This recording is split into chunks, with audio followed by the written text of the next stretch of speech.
Private clubs are not wasting money because they have too much technology. They are wasting money because their systems overlap, their teams build workarounds, and members feel the friction. I break down the 200 per member problem hiding inside club tech stacks and how operators can turn software into an advantage. Presented by Apollo, your next 100 customers are already in Apollo. Find, reach, and close your perfect deals without juggling 5 tools or hiring more reps. Apollo gives you everything you need to build real pipeline, fast. From inbound to outbound, first touch to close. All in Apollo. Sign up for free tech. Plus tools, your club's software may be leaking more than you think. Your club may not have a technology problem. It may have a technology waste problem hidden in the operating budget. After reviewing software satisfaction gaps from 134 plus club managers, the pattern was clear. Private golf clubs are not losing money because they lack tools. They are losing money because their tools overlap, their systems do not talk, their teams are still building workarounds, and members feel the friction every time they book, pay, reserve, or open the app. That is not an IT issue, that is a member value issue. Since 2020, private clubs have been operating inside one of the strongest demand cycles golf has seen in years. Waiting lists are up, initiation fees are up, dues are up. Many clubs still have more pricing power than they have had in a decade. That sounds like a great position. It also creates a dangerous blind spot. When demand is strong, waste gets easier to ignore. A clunky app does not feel urgent. Duplicate software gets buried in department budgets. A messy reservation flow becomes just how members use it. Staff workarounds become normal. Payment fees quietly scale with volume. Then dues go up again. And members start asking a simple question: why am I paying more for an experience that still feels harder than it should? That is where technology stops being a back office topic and becomes a boardroom topic. The most expensive clubs are not always the ones spending the most on technology. They are the ones spending without a clear connection between software, labor savings, member experience, and retention. A $25,000 platform that reduces call volume, improves event fill, reduces billing errors, and provides leadership with better data may be a good value. A $5,000 tool no one uses may be expensive. The real cost of software is not the invoice. It is the invoice plus the friction. That friction usually shows up in 5 places. The stack is fragmented. One system runs accounting, another handles POS, another controls tee times, another manages dining reservations, another sends emails, another powers the app, another handles events, another runs payments, another spits out reports that no one fully trusts. Each tool may have made sense when it was purchased. Together, they become a patchwork. Staff misinformation, reports disagree, member data lives in too many places. Department heads build spreadsheets to explain what the software should already know. The board sees subscription costs, but not the labor hiding underneath. This is how technology waste gets polite. It does not walk into the boardroom yelling. It shows up as 10 extra staff hours per week, 3 unresolved billing complaints, 2 systems with the same member data, and 1 GM wondering why the integrated platform still requires manual cleanup. Adoption is undermeasured. Most clubs know what they pay for software. Far fewer know who uses it, how often they use it, what behavior changed, or what business result improved.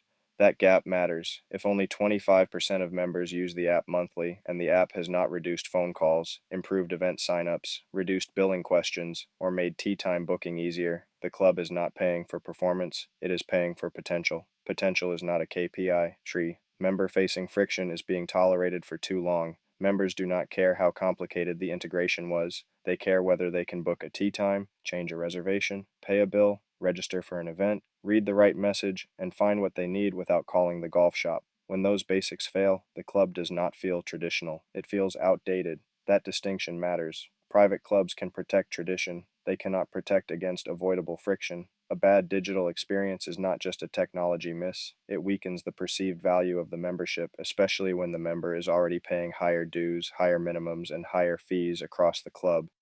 Payment leakage is hiding in plain sight. This may be the least glamorous savings opportunity in the building, which is exactly why it gets ignored. If a club processes millions of dollars each year through dues, dining, golf shop purchases, guest fees, events, and member charges, small differences in processing fees can add up. A 20-30 basis point gap can quietly cost thousands of dollars a year. That money does not improve the golf course. It does not improve service. It does not improve the member experience. It just disappears. Every club should review payment processing annually with the same seriousness it brings to insurance, payroll, agronomy, and food cost.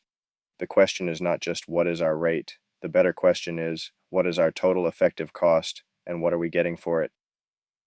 Cyber and network reliability are being treated as technical details rather than as a member trust infrastructure.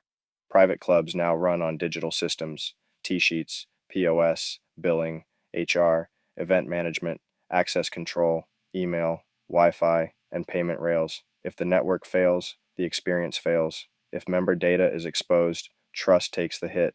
If the POS goes down during a busy service window, the team pays for that shortcut in real time. Cybersecurity is not just protection, it's a retention infrastructure. The practical benchmark is simple. For a 300-800 member club, recurring technology spend above roughly 2% of operating revenue, or above $175-200 per member annually, should trigger a board level review unless leadership can clearly document one of four outcomes: labor savings, revenue protection, retention improvement, or member experience gains. That does not mean spending above that level is automatically wasteful. It means the burden of proof changes. Above that line, the club needs evidence, not vibes. The best operators will not ask, "Do we need more technology?" They will ask better questions. What does this system replace? What member problem does it solve? What staff workflow does it improve? What KPI does it own? Who is accountable for adoption? What happens if we turn it off? Those questions separate useful technology from expensive furniture. A private club does not need the most software to win. It needs the least friction. The clubs that turn technology into a competitive advantage will do three things well. They will build a single technology ledger that lists every system, cost, owner, renewal date, contract term, and member-facing purpose. They will measure adoption like an operating metric, not a vanity stat. They will prioritize reliability before novelty. Members are not asking for more dashboards. They are asking for the club to feel more at ease, easier to book, easier to pay, easier to reserve, easier to communicate with, easier to trust. That is the real play. The club will not win the future of private club technology with the flashiest demo or the longest vendor list. It will be won by the club that makes the member experience feel effortless and gives the staff fewer places to hide pain.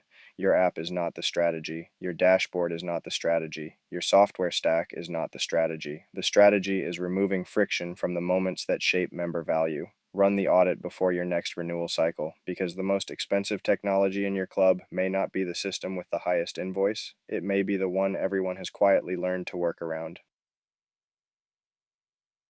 News alert, your weekly update, Nodifi. Nodifi announced the acquisition of Metolius, which creates golf's only all-in-one revenue and demand management platform. Learn more. Full Swing acquisition. Versant is acquiring Full Swing for $530 million, turning one of golf's fastest-growing tech companies into a cornerstone of its media and digital ecosystem. Learn more. Career Advisor, your dream job course, superintendent. The Jupiter Island Club is seeking an assistant golf course superintendent to join a highly collaborative agronomy team dedicated to excellence, innovation, and making the magic, the thoughtful details that elevate the member experience. Apply now. Growth. Marketing Malbon is hiring a director of growth marketing to scale paid media, customer acquisition, and performance strategy for one of golf's most culture-forward brands. Apply now. Operator. Tool Putt. This to Work Insider Spotlight. Michael Sisk brings 16 plus years of turf and operations experience to Rouge Park Golf Course, where he leads daily maintenance and long-term planning for the Troon-managed Detroit facility. His perspective matters now because modern superintendents must balance course quality, renovation, sustainability, staffing, and financial discipline all at once. Meet Michael.